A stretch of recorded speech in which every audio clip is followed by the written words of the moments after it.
Doctor Roberto Scheitlin, buenas noches, ¿cómo estás? Muchas gracias por recibirnos a esta hora. Hola Sergio, ¿cómo estás? Buenas noches. Roberto, bueno, cada vez que llegamos a tu casa es un deleite para la vista, para los sentidos, porque te encontramos siempre trabajando y haciendo estas bellezas de modelismo naval. Ahora le has echado mano a la historia para construir una nave en una botella. Contanos de qué se trata esta vez. Siempre trato de construir modelos que tengan su historia, ¿no? Me gustan mucho los barcos antiguos, ¿eh? Ajá. Y bueno, en este caso construí un barco mercante genovés del siglo XIII, aunque hay algunos modelistas por ahí que dicen que es del siglo XII, pero bueno, a mí me aparece como del siglo XIII. Eh, es un barco muy raro. Sí, ahí se puede ver en las imágenes, tanto la proa como la popa, si bien terminan en punta o redondeada, pero tienen esas estructuras que parecen unas terrazas, balcones, digamos, que se llaman castillos, Ajá. y tienen una en la popa y otra en la proa, así que por ahí quien no tenga demasiado conocimiento no sabe cuál es la parte de adelante o la de atrás del barco, ¿no?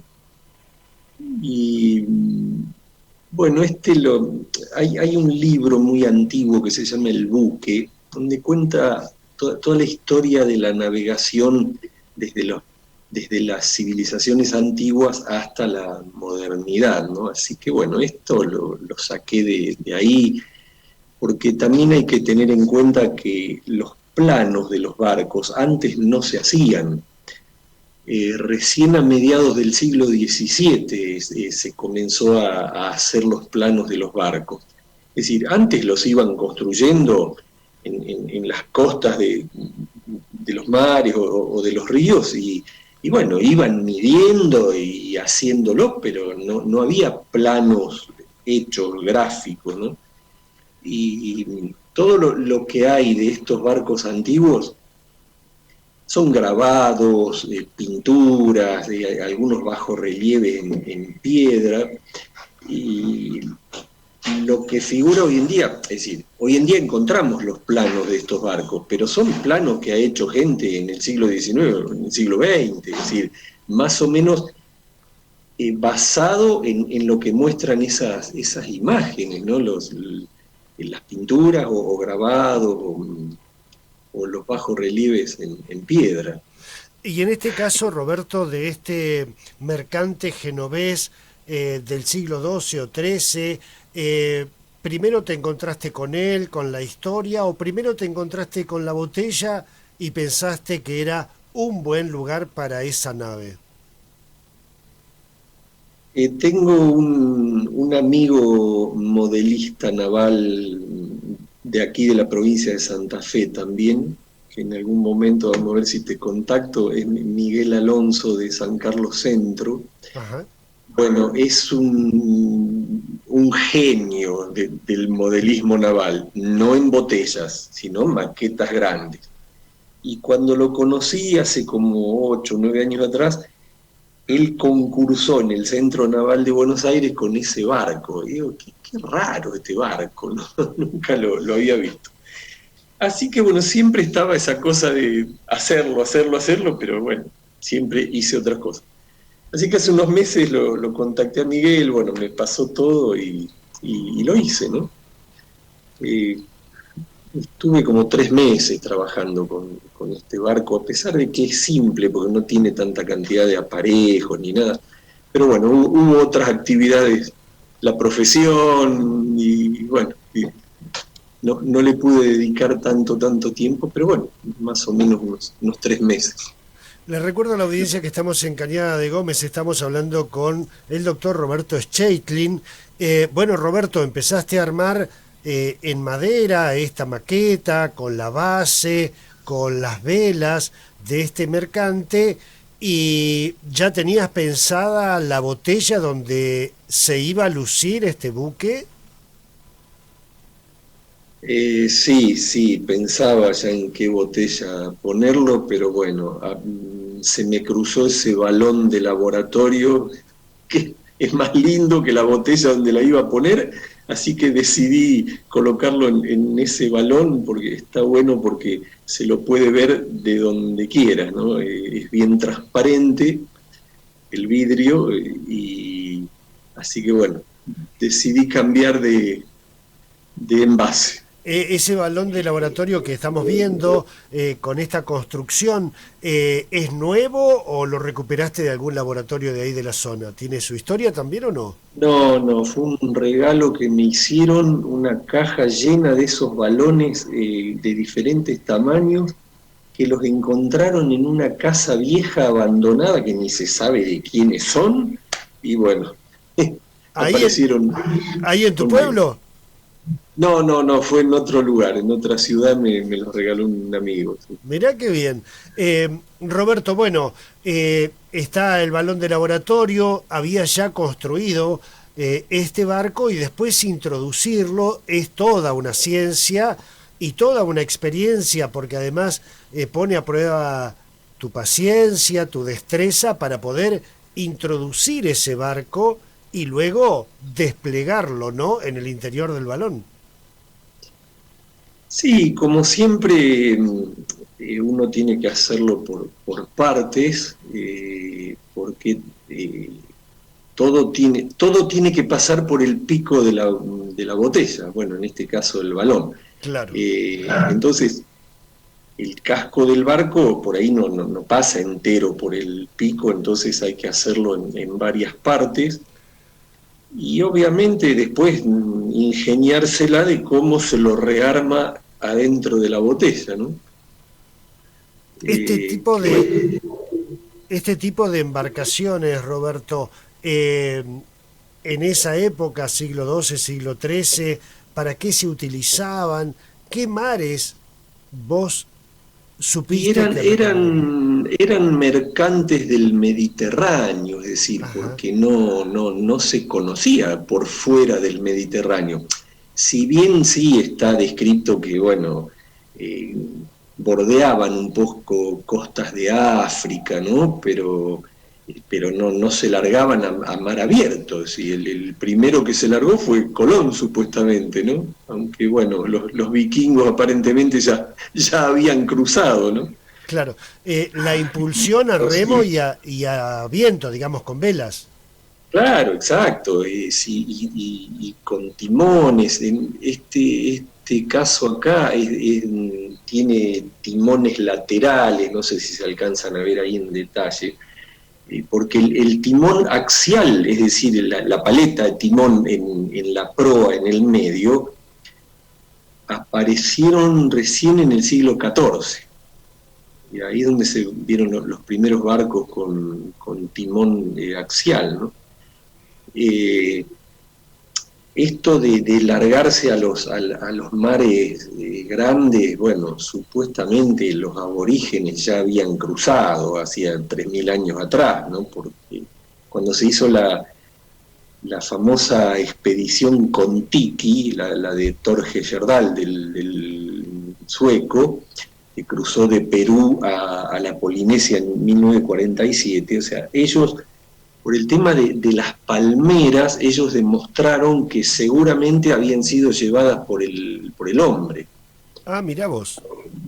Las semillas de las plantas pueden ser por ahí trasladadas por el agua y no se descomponen. Pero los cocos de las palmeras se pudren en el agua. Entonces la única forma de que hayan llegado de Perú o de América del Sur a la Polinesia es que las haya llevado el hombre. Por eso dicen que probablemente los aborígenes han cruzado ya hacía 3.000 años atrás, ¿no? Roberto, bueno, cada vez que nos hemos encontrado con Sí, vos, disculpa, sí, y este tipo de barcos, como navegaban por el Mediterráneo, que donde no hay grandes vientos, entonces utilizaban las velas latinas, que son las velas triangulares, como tienen los veleros que andan por los ríos, etcétera, ¿no? Claro.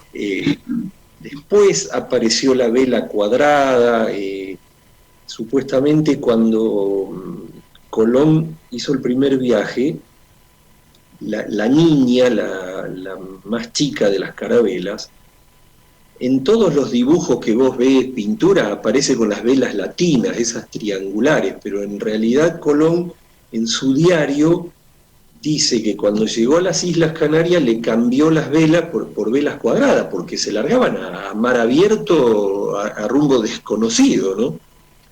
Claro, donde los vientos además son mucho más fuertes. Claro, exacto, sí, sí, sí, y obviamente el oleaje del mar también, ¿no? Claro. Roberto, te decía que cada vez que llegamos a tu casa en Cañada de Gómez, te encontramos terminando algo o empezándolo, pero siempre con proyectos, con investigaciones. Este barco mercante lo acabas de terminar, y ahora me imagino que ya estarás pensando en algún otro y estudiándolo. Sí, sí, la idea es hacer un trireme griego, ¿eh? Como el famoso barco de Teseo. Contanos de Eh, eso.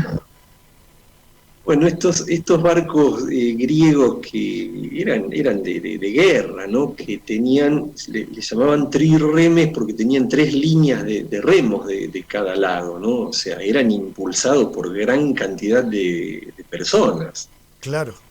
Y bueno, y poco hay también de los barcos griegos, ya te digo, por su antigüedad, ¿no?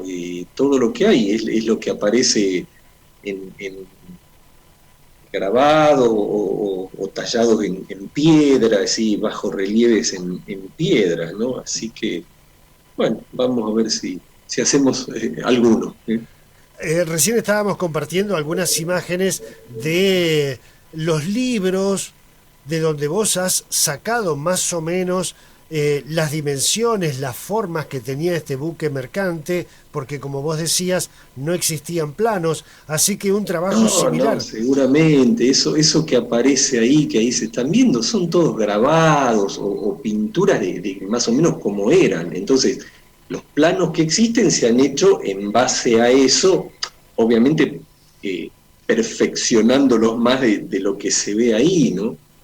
Eh, Fíjate, ahí había uno, pero creo que ese es del siglo XIV, una imagen que está tallada en piedra, que está en una iglesia de Milán, que ahí es donde se ve la aparición de los obenques, todos estos aparejos que hoy en día se siguen usando, los que mantienen firmes a los mástiles, ¿no? Bueno, Claro. eso está tallado en piedra, es esa imagen que se está viendo ahora ahí. Fíjate cómo aparecen los obenques, esos hilos rectos, con los aparejos abajo, con las poleas, todo, que son los que se siguen utilizando hoy en día en los barcos, ¿no? Eso es del siglo XIV, está descrito. Tremenda la rapidez de Nicolás Rubilar, que es quien está haciendo el paso de las imágenes, porque Sí, enseguida muy bien. fue tremendo como es un experto mercante, aparentemente también Nicolás Rubilar. Roberto, bueno, la verdad que siempre es un gran placer. El año pasado en pandemia, supongo yo, se suspendieron todas las actividades donde vos participás para competir o para mostrar tus obras. Este año, ¿cómo lo ves venir? Y bueno, se estuvieron haciendo concursos online, eh, Virtuales. virtuales, exacto. Sí, se hizo uno en Zaragoza, en España, y ahí gané el segundo premio con el Perla Negra. El Perla Negra, qué precioso. Exacto. Después se hicieron dos en Perú, que ahí también gané varios premios de la Sociedad Nacional de Modelismo Naval de Perú, que casualmente ahora este mes se hace otro concurso también en Perú. Y en abril hay un concurso de modelismo naval de Brasil. Y bueno, después Yo todos los años tenía las exposiciones en Alemania, que bueno, el año pasado se suspendió y para este mes de mayo obviamente que tampoco se va a hacer.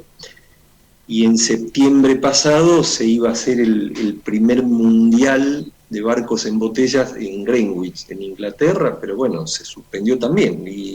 Y ya dijeron que este año tampoco se va a hacer porque el Reino Unido está con la pandemia Está a full, complicado. ¿no? Sí, sí, sí.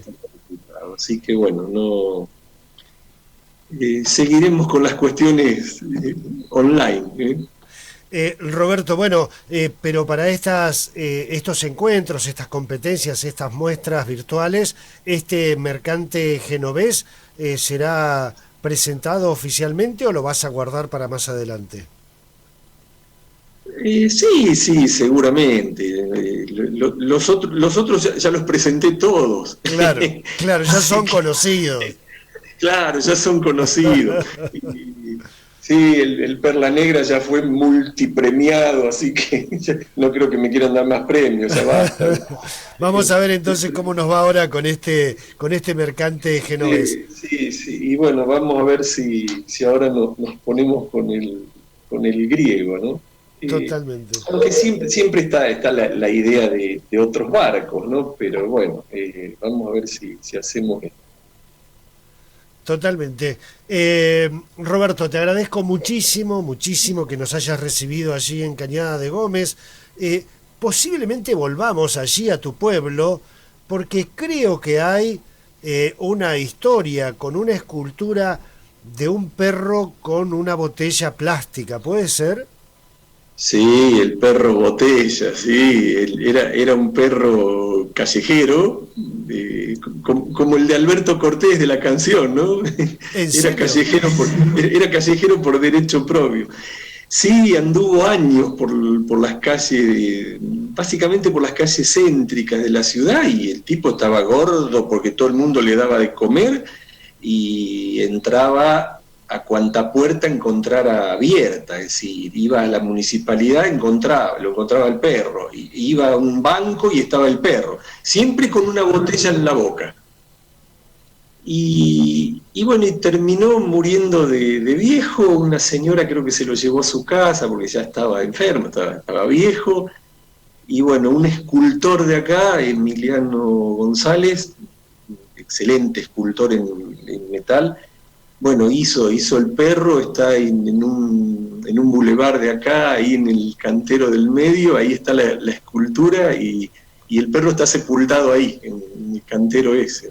Lo vamos a ir a buscar a este artesano del metal porque la historia es preciosa. Me la Sí, habían contado, hermoso. me mostraron alguna imagen y me pareció muy, Sí, muy sí. tierno, muy especial, Sí, de gente divina como la de Cañada de Gómez. sí, no, y la escultura realmente está muy bien hecha, ¿no? Porque ha tratado como con los metales, mezclando los metales, ha tratado como de hacerle las manchas que tenía el perro en su cuerpo, ¿no? Eh, pero sí, yo lo he visto varias veces en un supermercado al perro, es más, hasta le habían hecho una página en Facebook, perro botella, ¿entendés? Roberto Muy Chaitlin, interesante. la verdad que siempre es un placer estar ahí con vos, nos alegrás, nos emocionás el viaje, haces que admiremos este hobby, esta pasión, este talento que tenés y te agradezco mucho esta compañía. No, muchísimas gracias a vos y bueno, un saludo para todos los televidentes, radio oyentes, ¿no? Que sé que sale por muchísimos lugares tu programa y realmente muy interesante. Muchas Muchísimas gracias. gracias. Nos Un volvemos abrazo. de Cañada de Gómez, nos volvemos, bueno, con esta charla apasionante, con este hombre que es uno de los modelistas navales de barcos en botellas más reconocidos, más premiados de nuestro país, reconocimiento nacional e internacional. Y esta anécdota que te prometo que la vamos a incluir en alguno de nuestros programas sobre el perro botella, allí en Cañada de Gómez, que tiene una escultura y un recuerdo muy especial de todo el pueblo. Este perro que era de Todos allí en Cañada de Gómez.